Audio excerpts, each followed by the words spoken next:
It's a hell of a pinpoint operation. It's a hell of a pinpoint operation. Israel has a right to defend itself against rocket and tunnel attacks from Hamas.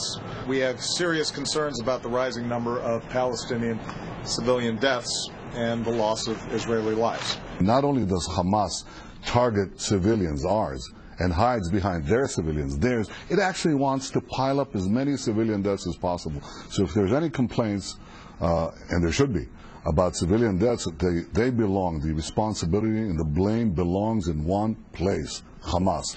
Even State Secretary Kerry made jokes about the pinpoint policy of the Israeli army. I think the American administration has to be truthful to itself, to its people, and there should be no hypocrisy here. Some of the sights and sounds of today as the Israeli operation continues, but Secretary Kerry is in Egypt to try to facilitate a ceasefire between Israel and Hamas. There is one update to Ed Henry's story about the president's schedule. He's going on a series of fundraisers in a number of days. He was also scheduled to be on Jimmy Kimmel's show. We just got word from the White House that will no longer happen. Quote, White House official, in advance of the trip, we've been in touch with Kimmel's folks about the president doing his show. We elected not to do it at this time, but hope we can arrange to do it in the near future. So let's bring in our panel. Steve Hayes, senior writer for the Weekly Standard. Juan Williams, columnist with The Hill, and syndicated columnist Charles Krauthammer. Steve, obviously a lot going on.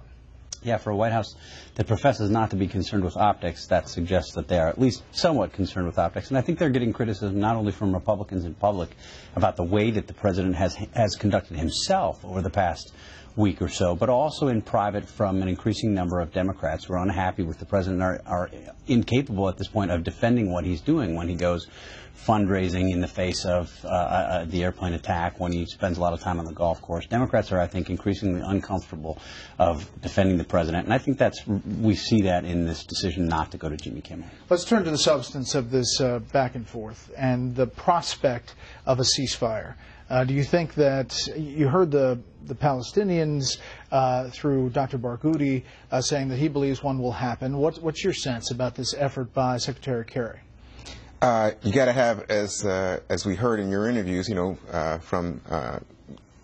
have to be willing to play, have to be willing to tango. In some cases, as Netanyahu said, more than two.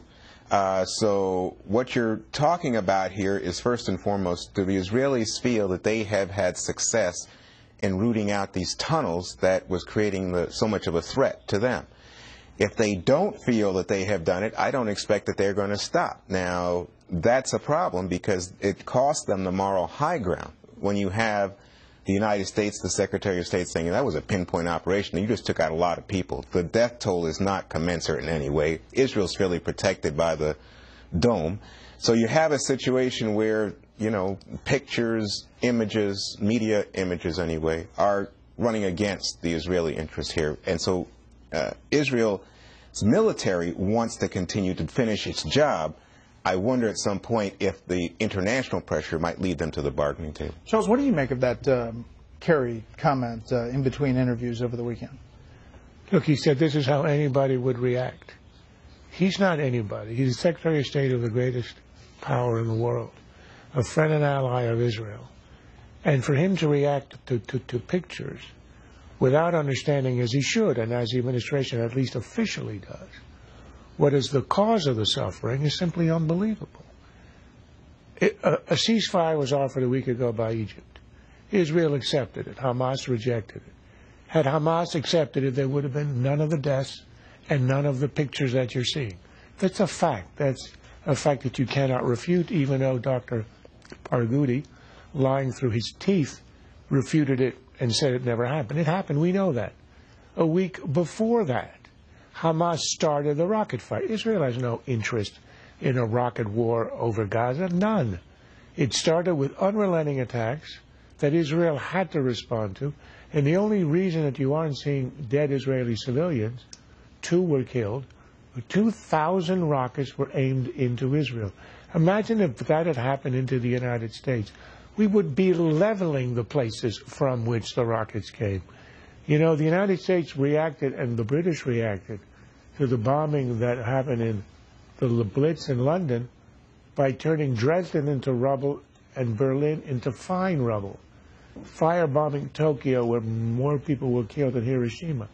The Israelis are losing soldiers precisely because whereas they could make Gaza into rubble in 2 days, they put soldiers on the ground so as not to have to do that, and they suffer high casualties. They are the ones with the moral high ground. And if you allow a picture to alter that perception, you are not acting like a Secretary of State. Is there a bigger thing happening in the Arab community with all that's happening in Iraq with ISIS and Syria? Is there something tying all of that together with Hamas? Well, I mean, certainly when you're now talking about potentially a new front coming from the north with Iranian-supplied Hezbollah. So, yeah, it's complicated in a number of different ways because you've got at times allies working with enemies and enemies working with allies.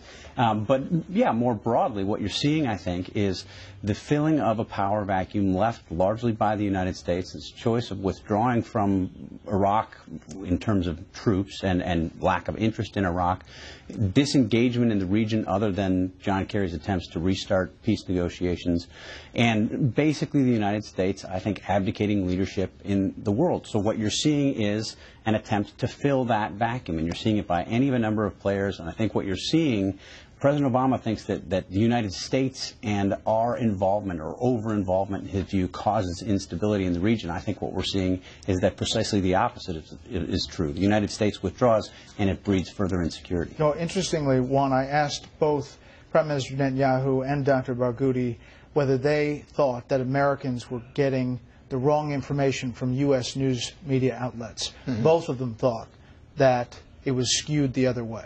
Correct, and I think that's part of what, there have been articles now about this, Brett, where there's a propaganda war, a social media war, how people are described, whether people are described as innocents when they're died or whether they're described as being human shields put in place by one of the combatants. This is all part of a very difficult game, and it's a war not only for American public opinion, but for international opinion and for the terms on the larger scale of the ceasefire, which was going to have to eventually come, because a ceasefire is in Israel's best interest. It's just a matter of what is the military condition that allows for that ceasefire to take place. See how much coverage there is tomorrow in the papers of the fact that the UN, which discovered 20 rockets in a UN school in Gaza and was forced to admit it after a delay of a day, do you know what it did with those rockets? It turned it back to the authorities. So can now be used to kill Jews. That's the UN, the supposed arbiter, the Parliament of Man in action. And the United States just announced $47 million additional dollars for humanitarian purposes in Gaza through the same UN agency. And you know where that's going to end up? In concrete, in tunnels, and in the making of new rockets. Next up, we turn to the crisis in Ukraine. Keep it here.